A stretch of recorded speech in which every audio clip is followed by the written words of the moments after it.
This happened a few months ago. I've been driving for Lyft for a few years now, and I usually stick to late night shifts.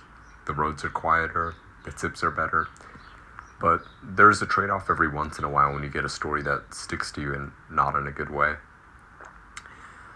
I always thought of myself as careful. I've dealt with my fair share of odd passengers, but nothing, and I mean nothing, even came close to being as strange as what I'm about to tell you.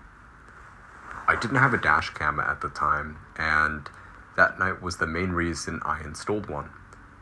It started off normal enough, just me and the odd sounds my car would occasionally make, because I got this beat up 2005 Volvo, but it's reliable as hell, and the streets are quite literally deserted, which, like I said earlier, is what I prefer.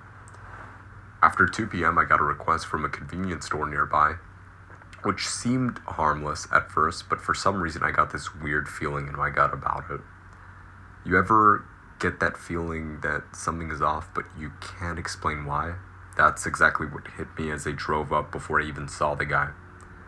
I figured out why I was getting that gut feeling as soon as I pulled up to the convenience store. All the lights were off, and there wasn't a single car in the parking lot. I pulled up closer, and I made sure to drive pretty slowly so I could get a good look at it. He was pacing outside wearing a ratty hoodie that looked like it hadn't seen a washing machine in years. I'm not kidding about that. There was literally a hole in the sleeves, and his movements were jerky, like he couldn't stand still, and he kept glancing over his shoulder like he thought someone was after him. If I had to guess if he was on something, I probably should have canceled the ride and driven away. I even hovered my finger over the cancel button, but I didn't, for whatever reason. I unlocked the doors and he slid in the back seat without a word. I regretted my decision the moment I took my foot off the brake. Most people would either scroll on their phones or stare out the window, but not him. He just sat there, staring at me through the rear view mirror. Not blinking, not looking away, just staring directly at me. I tried not to stare back, but I couldn't help but catch his eye a couple of times.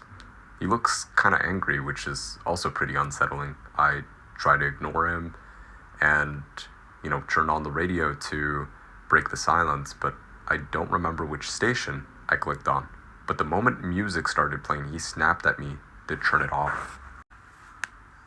His voice was pretty deep and a little raspy, and I could tell he was a smoker right away, the kind that caught me off guard, and I turned the steering wheel a little bit, and I resisted the urge to look at him